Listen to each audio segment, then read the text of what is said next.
buli munya-Uganda nayetenga amakuru marungi. UBC West erina amakuru marungi kandi agali kwesigwa. Leero za program zaayo ziri omuli Nyakitara hamwe n'Orufumbira. UBC West eine tekinologiya ey'omulembe eri kugibaasisa kuhika omu bicweka byona omu ihanga nangu n'aheeru y'eihanga.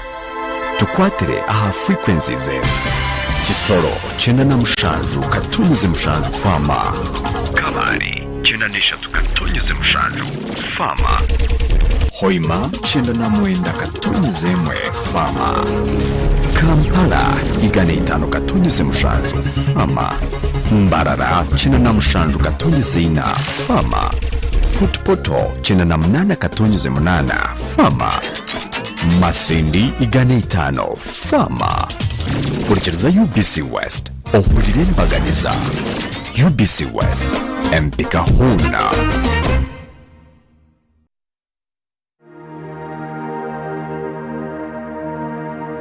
On the journey of AGOA, one of the things that first happened was to train over 2,000 girls. So there were many problems for investors at the time I joined Uganda Investment Authority, and our role was to identify them, go to government and say, you've got to change this. In 1986, we had about 2,000 kilometers of what you would have called paved road, but in very sorry state. I want to thank UBC that enables us to get these very important messages, showcasing where we were and how far we have come. The Kalanga Infrastructure Services Limited, we signed an implementation agreement where we are running 2 ferries.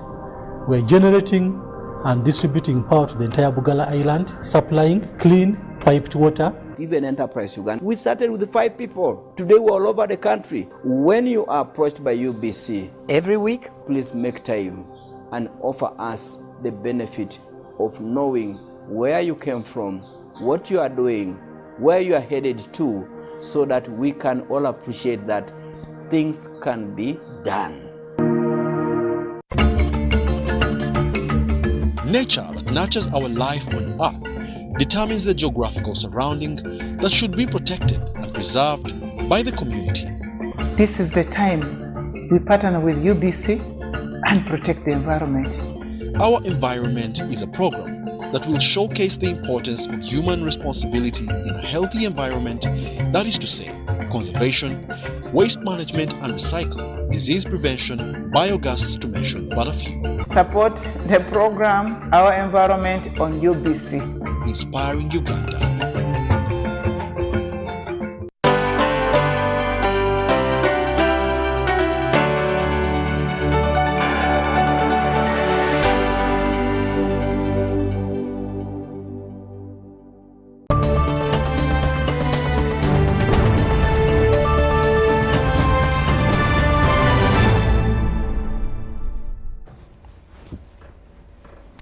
It's Monday the 13th of June, the year is 2022, and here again we are coming your way with a talk show of sorts.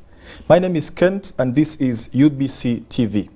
This time around we are looking at the salient issues on dissemination of the amended PPDA Act. Many might hear and wonder, what is that all about? We are talking about the Public Procurement and Disposal of Public Assets Authority Act. Well, therein as well, we see the inclusion of the National Public Sector Procurement Policy, the NPSPP. With me in studio are 2 interesting guests that are going to be helping us understand elements that are falling therein. And I'll be starting off with my immediate left guest, that is Reverend Gillian Amongin. You're welcome to the show. Praise God, and please greet the dear viewer. Thank you very much. Good evening, viewers, and praise the Lord. Happy to be here. May the Lord bless us all. She's actually a Principal Procurement Officer in the Ministry of Finance, Planning and Economic Development. Probably one of those that will be adding a stone or a brick to what will be read unto us tomorrow. That is the national budget for the financial year that is coming through. Well, next to her on the left still is Mr. Stanley Ahabwe, who is an Assistant Commissioner, Procurement in the Ministry of Finance, Planning and Economic Development. You are as well welcome. Thank you, Mr. Moderator. Good evening, viewers. All right. Let's get to business immediately. Yes. We are talking about the most significant, the most noticeable features or issues as far as the PPDA, as far as the policy that has come through to work together with the PPDA. And one might wonder, what is the PPDA first and foremost? Any one of you PPDA, could take it up. Okay, PPDA means Public Procurement and Disposal of Public Assets Authority. But the policy is also a document that sets the strategic direction of public procurement, sector procurement in the country. So PPDA is the regulator, is the regulatory arm of the procurement fraternity in the country. The policy will be coming in as the implementary arm. Yes, as this, the one setting the strategic direction. Okay, let's go straight to the aspect of why it was amended, because the amendment came, it probably took good effect. The objectives, what were the objectives behind this amendment? Probably Mr. Stanley would be taking it up. Thank you, Mr. Moderator. The objectives of amending PPD Act, one was to ensure that it is properly aligned to the National Public Sector Procurement Policy. Earlier on, by the time PPD Act came into force, there was no policy, but the policy was actually done later on, and when it came into force, there was a need for the Act to be amended to ensure that it is in agreement with the policy. Secondly, there was a need also to ensure that we create efficiency, efficiency in procurement. Okay. And efficiency in procurement was supposed to be done in such a way that it is well aligned to the policy, because it is one of the policy intents that needed everything to be done in efficient manner. Then thirdly, there was also a need to ensure that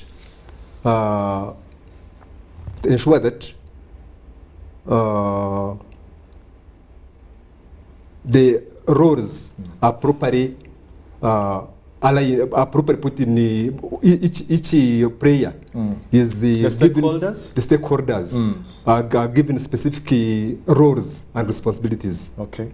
For example, initially PPD used to participate in administrative reviews, but later on it was realized that there was need to stop PPD participating in administrative reviews, and the reason was that one, you cannot be a judge and be a referee. And because of that, it was necessary that PPDA was put off from the regulator. Okay. It was put off from administrative review, but they remained as the regulator. Okay. Okay. And as the result of that, it avoided the aspect of like having conflict of interest. Oh yes, yes. Okay. I don't know whether. Perhaps I can just add that the other intent, one of the other objectives for the amendment of the Act was that there was need to introduce use of good practices like sustainable procurement and electronic government procurement, which are right now being rolled out in the various entities in the country. So that was necessary, but also there was the Act also, the amended Act also sought to increase the membership of the tribunal because my colleague has just talked about how PPDA was removed from the administrative review role, and now we have a two-tier system instead of a three-tier system. And so the tribunal was, the membership of the tribunal was also increased from 5 to 7 in order to enhance their function and to enable them to be able to dispose of the cases. So when you talk of the tribunal, what exactly do you mean? We have the appeals tribunal. We have a two-tier complaints redress mechanism now. if there's a complainant, if there's an administrative review, bidders can complain first to the accounting officer, and if they are still not comfortable, they can take it to the appeals tribunal, or they can decide to go straight to the appeals tribunal. So the appeals tribunal is kind of a court that looks at the different issues, procurement-related issues, and adjudicates them and comes up with verdicts accordingly. Okay, so having looked at the objectives of the amendment, I also wish to know, and actually this will go to you, Reverend Gillian, I want to know those key areas that were amended in the Act. Because surely now one wishes to know, after having given us the reasons as to why the amendments came through, what are those key areas that were amended? Well, some of them we've already mentioned, but the other key areas was that for example, the roles of the contracts committee has been capped. Their time that they used for disposing of procurement. So contracts committee members, committees are required to dispose of procurements within 10 working days of receiving a submission from the contracts committee. But also the law has strengthened collaborative procurement for common user items. And now that means that entities can come together and buy collaboratively, especially common user items, but collaboration can also happen even with suppliers, with providers. The other one is that now we have one set of regulations. Both the central government and the local government are using one set of regulations, except for the exceptions that are included in the local government regulations. Okay, yes. Quite interesting. So I wish to bring in the aspect of the policy, which we just highlighted a little while earlier as the National Public Sector Procurement Policy. It comes through around 2019, right? Right. Yes. What brings it into action? Mr. Ahabwe, please take it on. Why the policy? Why did it have to come through? The reason why the National Public Sector Procurement Policy was brought on board was actually to give strategic direction to public procurement in Uganda. Is that a confirmation that initially there was no particular or rather good direction for procurement and public involvement of procurement in procurement? Okay, there was a law, but you know, under normal circumstances, a law is supposed to be informed by the policy, and by the fact that there was no law, there was a law without a policy, there was a need to have a policy in place, and because of that, it was necessary to have a firm foundation. I can give you an example. If, assuming, let's say, we're going to construct a building, you need to have a plan. You need to see where you are supposed to start from, let's say foundation, you go to having a structure, and then you put the roof on the top. Yeah. Isn't it? Yes. So there was the need to have that firm foundation, to have a policy in place, so where the act itself would anchor. So, was government involved in this, or it was the authority itself coming through with this launch of the policy? Actually, the government was involved in the launch of the policy because the policy was actually approved by cabinet on 1st of April 2019, and it was launched by government on 11th of October 2019 by then His Excellency Edward Sekandi, Yes. who represented the government. I think I received an invite to that function, but somehow I missed the attendance. So I missed out on the food. Let me also put this to you before I turn to Reverend Gillian. This policy, how is it going to boost the economy? Shall it have direct effects on the economy? Under normal circumstances, national sector public procurement policy is essential for economic development, and it contributes like around 60% of GDP. So when, for example, resources are saved, for example, in procurements, yes, they can be used for other procurements or other acquisition of goods and services. Let me put it this way. Assuming you are in a home and you have, let's say, budget for food and let's say you budgeted it for, let's say, 300,000. Okay? I had Reverend whispering, Senteza Kameza. Exactly. And all of a sudden, you happen to get an alternative source of food, let's say at 150,000. Yeah. Chances are that you will be saving some money, and the money that is saved on food can be used, let's say, to pay rent, or it can also be, or maybe alternatively, it can be used to take your child to the hospital when he or she is feeling unwell. Yes. So it's very important the moment you save resources, you put it the right use. So likewise in procurement, in national public sector procurement policy, or let's say when you use it and you save some resources, it can be used to acquire more goods and services on part of government. Wow. Reverend Amongin. Yes. We are talking procurement, we are talking about the policy that came into place, but surely someone out that side is watching UBC TV right now and wonders what and how procurement can benefit them, more so the person that is not so much into looking at a blackboard, a whiteboard, or perhaps let's call it education.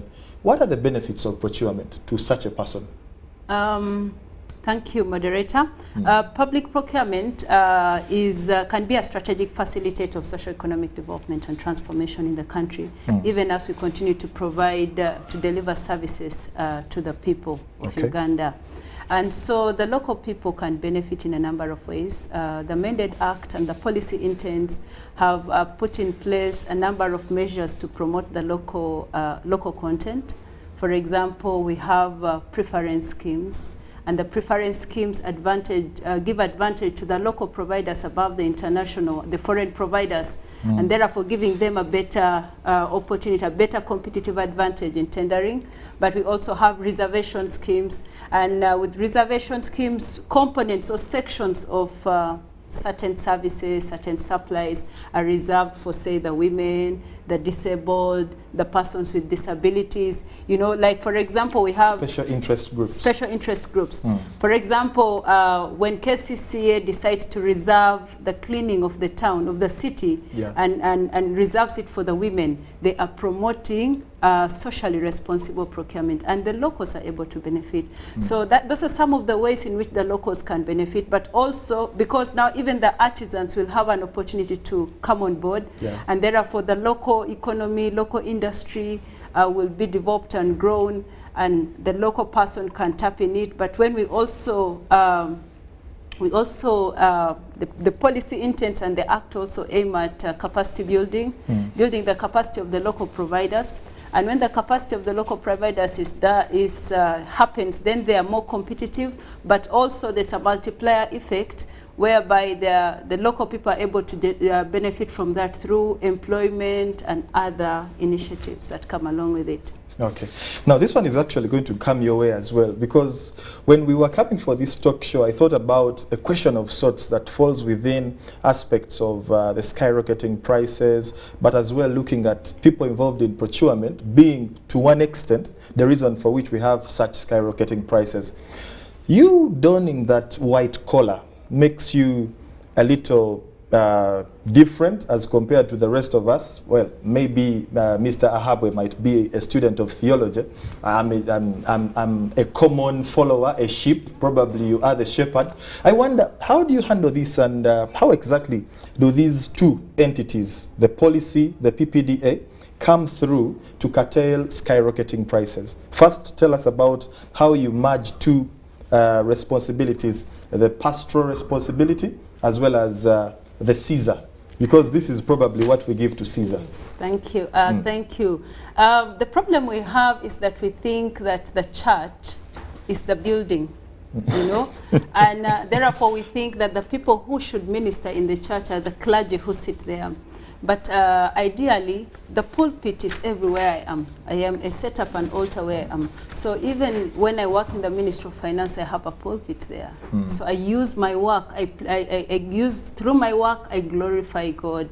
And you're telling us it does not affect your ministry time, and as well ministry time does not affect your Ministry of Finance, Planning and Economic Development time. No, it does not because I am in the Ministry of Finance Monday to Friday, 8 to 5, as per my appointment letter. And then for the rest of the time, I am in ministry shepherding the people. And so it doesn't. Now, to go to the question of the skyrocketing prices, how can public procurement, you know, this is really a cry for everybody right now, and the pinch is real. And you know, the interesting thing is that procurement is influenced by a number of external factors. It is not just the number of factors that feed into procurement. So when we have international trends that are happening on the global scene, like international wars, like epidemics, they feed into they affect our local supply chains. And so you find that the cost of fuel is probably high. And when the cost of fuel is high, then fuel being a key driver in most of the inputs drives the cost of prices high. But some of the ways that procurement can help to manage the situation is one, the Amended Act provides for negotiations, especially for cases where the best evaluated price is way above what was budgeted. And so in that aspect, then negotiations can be held in order to try to leverage on the price, but also entities can also take advantage of collaborative engagements, collaborating with other entities such that they do bulk buying, and with bulk buying come economics, advantages of economies of scale, and therefore the price is somehow managed, but also take advantage of framework contracting arrangements, you know, by using framework contracts. That is another way that that can be managed.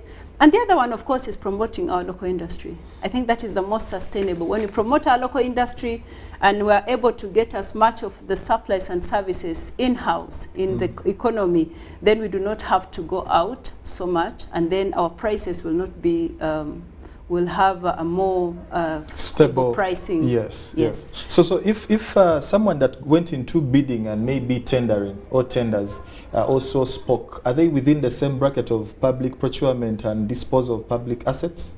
Is that the same kind of exercise? Yes, it is. Wow. Yes, it is. The public procurement process has a number of stakeholders. And so, yes, moderator, I did mention that the procurement professionals are the reason, part of the reason why the prices are inflated. And whereas that may be true, I wish to state that the procurement process has a lot of stakeholders, a number of stakeholders. If you look at the procurement cycle, there's so many stakeholders. And so all these stakeholders have a stake or have a contribution that they make. And so it may not necessarily be the procurement practitioners, the procurement officers that are inflating the prices directly, but pressures could be coming from different other points.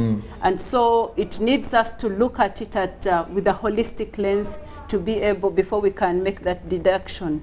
Okay. Thank you. You are watching a special talk show coming your way on UBC TV, and it's actually titled Salient Issues on Dissemination of the Amended Ppda Act. Mr. Ahabwe, Uganda has always run on the aspects of Vision 2040, which is actually a timing for realization of so many things: zero malaria, zero HIV, zero violence in the families, and so many others.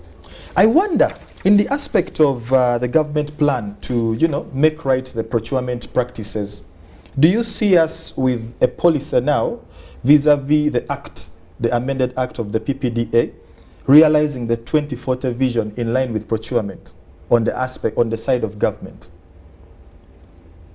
Thank you, Mr. Moderator. As per the National Sector Public Procurement Policy and the law in place, if, let's say, everything is implemented as intended, I can see ourselves going into that direction. Why am I saying this? Okay, assuming, let's say, we don't have tendencies of corruption and everything is done as planned, planning is done perfectly from the start. We have proper plans, and these plans are properly actualized in procurements. then we would see ourselves moving from where we are to a different level. And in the long run, we would be in position to realize our goals and our targets of 2040. Okay. There's actually some message that has come my way. It's in line with the aspect of the discussion we are having right about now. Someone is wondering and asking who exactly is powering this. This is actually a program that is coming your way courtesy of UBC, Uganda Broadcasting Corporation, RIP, which is the Resource Enhancement and Accountability Program, as well as Unipol Media Services Limited. Together with UBC, they make sure they made sure this broadcast came your way or is coming your way as you are catching it live on UBC TV. There is a question that I must have put to us earlier on, or maybe that was before we came on set, because we were looking so much at how things are happening, and procurement is quite synonymous with corruption. The two are siblings, I should say, they are sisters or brothers. And I'm wondering, how does the new addition or the new additions, how do they come in to curb corruption? Is it going to be possible? Maybe this should actually be left to Reverend Amongin. Thank you, moderator. Yes, it's possible, and all is possible. We cannot say it's not possible. To begin with, the policy advocates for integrity and accountability with the intent of improving efficiency and service delivery to begin with. And so that is one of our guidelines, but also with amendments. And also with the policy, we have the introduction of electronic government procurement. Now, the beauty with electronic government procurement is that the procurement process is automated, and that means that the human interface is curtailed, is reduced, and now it's a paperless system. If the procurement process is now more transparent with the number of efficiencies registered, and so this will go a long way in managing or curtailing the corrupt tendencies in procurement. And indeed, even for the current entities that are on EGP, I think they have registered this progress. Okay. That is one. But also the policy advocates for strong monitoring frameworks, especially on contract management. And there are also, the policy also advocates for a number of risk management frameworks in place, whereby the procurement process is mapped, and we know where the key risky areas of risk are, and interventions are built and inbuilt accordingly to ensure that the corrupt tendencies are dealt with. But also, we have, we're working on the bill of the Institute of Public of Procurement and Supply Chain Professionals, and that bill looks at professionalizing the procurement and the supply chain cadre. Now, when that bill is in place, when it comes into place, then we'll be able to check the professionalism and the conduct of all the public procurement staff in the country. Wow. We are actually into these salient issues on dissemination of the amended PPDA Act talk show. And as of now, we take a short break. We'll be returning to pick it on from this particular point. Stay tuned.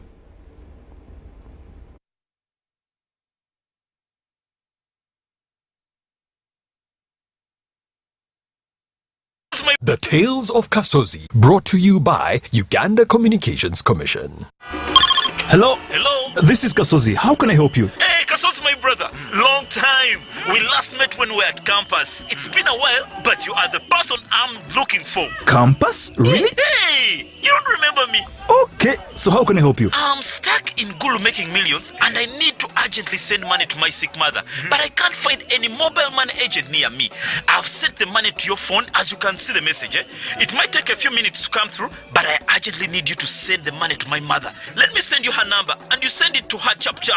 My friend, I'm afraid your mom is going to die. What? Because I don't know you, I never went to campus, and I'm also in Gulu. So can we meet at CPS, we talk about it? Stay tuned for what Kasozi does next. Ppda, refrain from unnecessary engagements with strangers over the phone. This message is powered by the Uganda Communications Commission.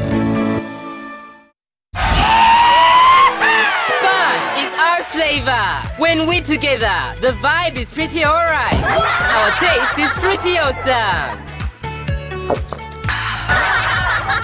We are Uganda's #1 fruity refreshment. Enjoy Mirinda Fruity, Uganda's #1 fruity refreshment.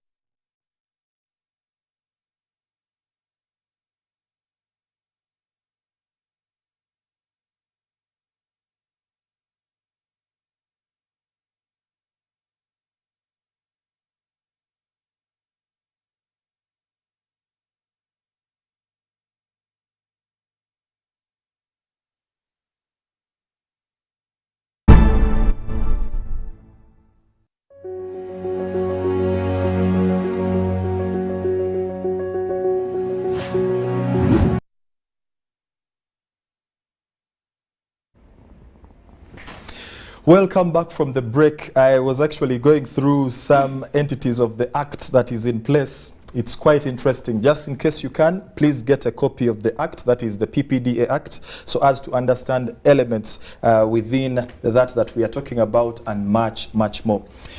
When we left off, we were still getting into elements of the changes that are coming through, the policy itself and the amended act. And as well, some questions have been coming my way from various segments as shared forth by the show producer. We do see someone asking here, will EGP take note of accreditations? Thank you, Reverend Gillian and Stanley, for the great presentation. Zabasajja Abdallah at UNRWA, that is Zabasajja Abdallah at UNRWA, is asking, will EGP take note of accreditations? Well, in the same regard, the aspect of the EGP registration came through just as we took a break. Someone said here, a one Eric Mubazi, that registration for EGP is so complicated. Some parts of the website fail to load often. And in the same regard, noted that the PPDA has a portal that is supposed to show running tenders and bids, but it has very old and outdated information. Further notes that in order to access the latest tenders and bids, companies are spending hundreds of dollars to pay online tender portals. So payment to have a PPDA certificate doesn't really benefit us besides being complicated. Highlights experience and then quantifies and concludes with it's not a helpful thing. Of course, that is as far as a personal experience from one person, but of course we shall be seeing others might be having positive ones as we might get along. But responding to those two entities that have come our way within the break, Mr. Stanley Ahabwe, you could start it off with any of the segments or the sections that have been highlighted.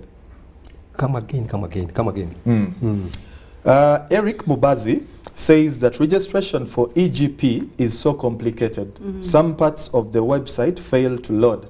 And further adds that the PPDA has a portal that is supposed to show running tenders and bids, but it has very old and outdated information. So basically, it doesn't have the new bids and tenders coming through, but rather the old kind of stuff. Maybe we are putting the IT boss in trouble for not updating the website. You know? Okay. We are going into something new. And this is in procurement, we look at continuous improvement. We are already in it and we must continue in order to gain the benefits of E-rated procurements. We need to move, and the moment we are moving, we need to be systematic. We should continue, and the benefits of going EGP actually outweighs. But by the way, for clarity's sake, the viewer out that side might need to know what is EGP. EGP, this is electronic procurement. Okay. Yes.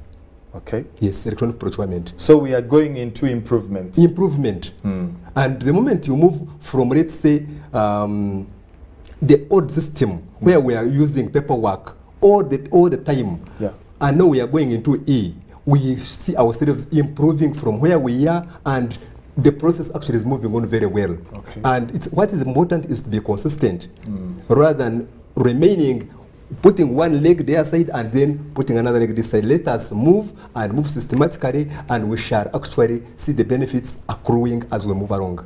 Yeah. Reverend Almongjin, one of the other comments that came was an indication that in order to access the latest tenders and bids, companies are spending hundreds of dollars to pay online tender portals. Is the portal helpful, the PPDA portal? Thank you, moderator.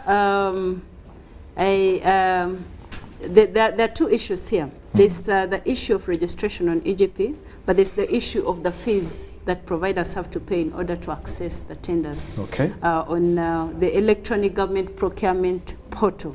Those are the two issues. Now, the issue of the fees that providers are spending a lot of money to be able to access tenders. The issues of the fees, we are under discussions with PPDA, and between us and the ministry, PPDA and the ministry, we are holding discussions in order to try and solve this once and for all. To create harmony. But going forward, what we're going to have is that we're going to have a one-stop registration center. With electronic government procurement, if you're registered on the electronic government procurement portal, then you can participate in tenders in any entity in the country. You do not need to be able to pay fees for every individual entity that you tender to. So in the long run, it really reduces the cost of doing business, and it improves the tendering function. But the other issue also, there was another question that the registration on EGP is complicated and some parts fail to load. We have a support network, a support system within the project monitoring unit of the electronic government procurement, and the ministry is able to give support. And so if you're getting complications, do not just die silently. Please seek support, seek help from the support officers in order to be helped. Otherwise, we have trainings for providers on electronic government procurement that happen every Friday from 10 to midday. And these are virtual trainings. So that is another platform that you can use in order to learn how to use the system better, but also to ask questions if necessary.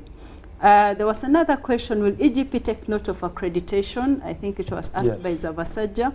Now, accreditation happens whereby we cannot use the normal processes as enshrined in the PPDA Act, maybe the normal the ideal bidding document or the ideal procurement method or the timelines. And so we need, and this happens usually for unique and specialized services or supplies.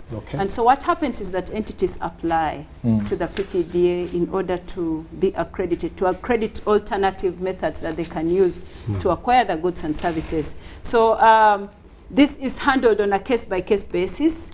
And going forward, eventually EGP should be able to automate even accredited systems, although that is not our focus right now. Our focus right now is to get everybody on board and to get us up and running. Then with time, we can be able to go into customizing to meet individual needs of entities. Okay. Let's turn to Mr. Ahabwe, that is Stanley. There was that question that came my way from Mr. Dennis Okiring. He's also following and watching the show live from the comfort of his home. That is the goodness of UBC. He says, or rather asks, why does the government delay payments of the vendors, and highlights Zabasaja's company, UNRWA? Seemingly UNRWA is delaying payment somewhere, somehow. So why does government delay? Thank you, Mr. Moderator. Actually, it's not only government that delays payments of contractors. It is something that cuts across board. One, a contractor or a service provider may submit his documents late, or he may submit or she may submit his documents when they have issues. That alone will also delay the payments. But still, even in the payment process, it's a process. There are so many stakeholders. But assuming documents are submitted well and resources are available, the process usually does not take long because the process of payment is automated. It is done through IFMS, Integrated Financial Management System. And it's not the usual, the old methods where we used to pay by checks. So long as the payments, the documents are approved, they are put onto the system, and within like 1 week, maximum 2 weeks, a service provider is supposed to receive his payment on his account. If all documents are put right and submitted as expected. I want to believe that the viewer out there has understood the discussion from start to this point as the PPDA Act being a law and then the NPSPP policy being the implementation wing of the law. I want to believe that is what it is, right? Setting the strategic direction for the law. Yes, why I'm putting that to us is because I'm wondering, when a policy comes into place, do we see any penalties for people in procurement coming as well? Because by the time there is a policy, do it this way, follow this direction, there must be a penalty somewhere, somehow. Is there one? Maybe let me put it this way. We have a policy in place, and we have an act now. The act is supposed to be seen to implement the intents of the what? Policy. Of the policy. The policy. Isn't it? We actually, the law is trying to implement what is contained within the what? Within the policy, to ensure that everything moves as per the policy direction. Okay. Because the policy sets the strategic direction where the country needs to move, to go as far as procurement in this country are concerned. Yes. Okay, that's interesting. But yes. Probably to add, the Amended Act has provisions for penalties, especially offences for wrongdoing. Or that is what I was looking out for. Yes, or for not complying with the provisions of the Act. Let me also put this.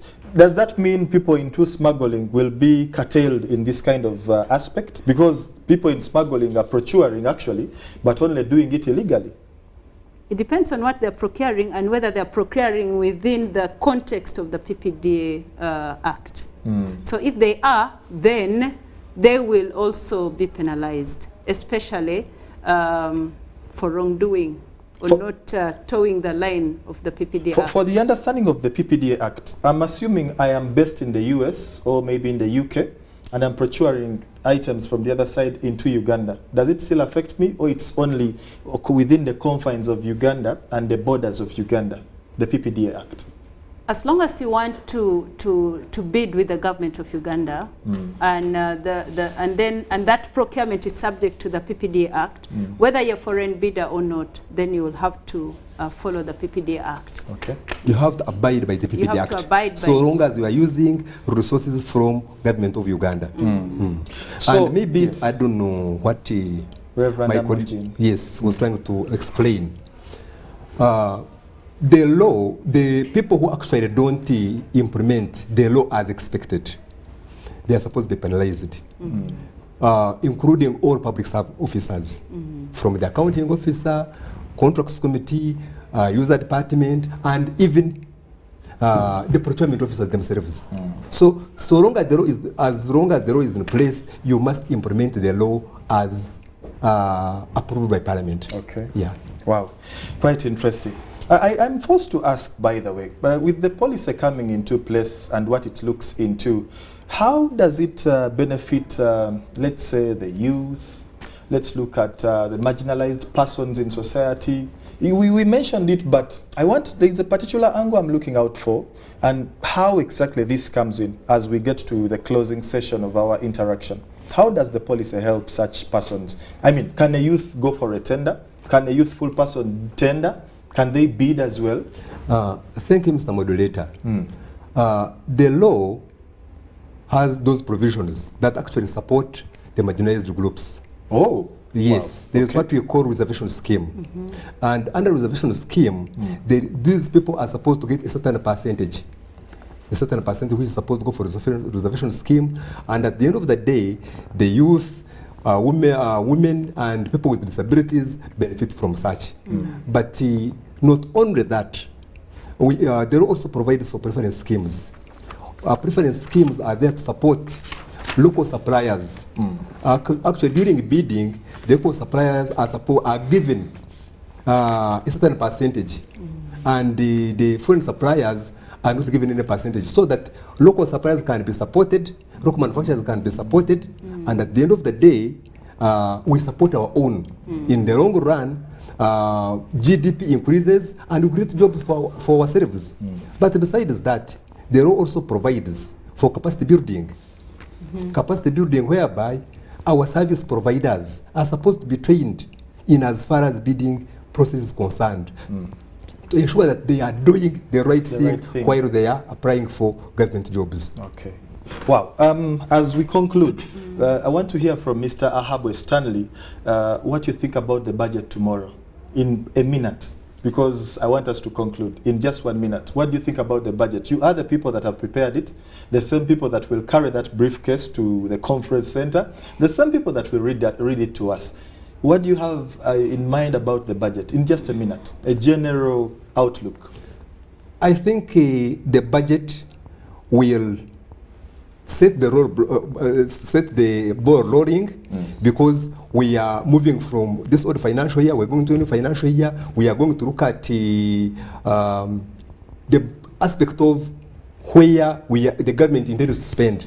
And for service providers, now they should focus on those areas where budgets are more budgets are allocated. Service providers, infrastructure, ICT. But still, we need to see how we can manage other aspects of the the expenditure aspect part of it. Okay. We need to avoid wastage when we are handling procurements in as far as the budget is going to be ready to us tomorrow is concerned. Okay.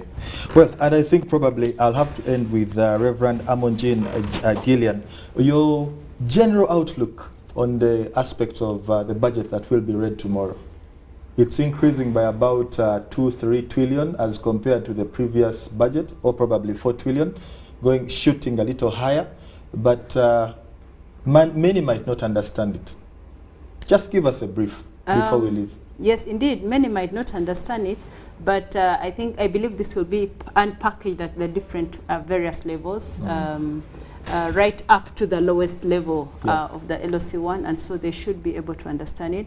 But we must appreciate that the times are not easy. The economy is facing a lot of external pressures from a number of factors, like the wars, international wars, like the epidemics that have affected us. And so life cannot be as it was last year. And so whatever comes out from the budget, I think we need to embrace it. We need to embrace it, and let us play our part as the citizens, as the public. Let each of us play our parts to ensure that we continue to move forward and develop this country for the glory of God. Wow, amen. It's been Reverend Gillian Amongin, Mr. Stanley Ahabwe. All of them, or rather both of them, are procurement officers, in one of them being an assistant, but still within the Ministry of Finance, Planning and Economic Development. And of course, Reverend did make mention of epidemics. Well, just to remind us, monkeypox is somewhere. Please, let's be careful. And as well, COVID-19 is somewhere, somehow, returning. Wear your masks, sanitize, social distance, go get vaccinated, go get boosted, and whatever else you can do to keep yourself free. Wash hands. It's been the Salient Issues on Dissemination of the Amended Ppda Act talk show. And of course, it's been reflecting the National Public Sector Procurement Policy, an inclusion that was made into the Ppda Act in the year 2019. Just in case you've been having procurement issues, or perhaps as well disposal issues, this is an entity, the policy, that will be helping you overcome such issues, because it's coming to ease it all for the success of your franchise, your business enterprise, and whatever it is you are placing your monies into. My name is Kent, and this is UBC TV. See you tomorrow. For those of you that know where to find us, Magic 100 FM, as well as keeping it UBC TV for now, because Edward Kijanangoma is coming through with the 10 o'clock news. Good night. God bless you all.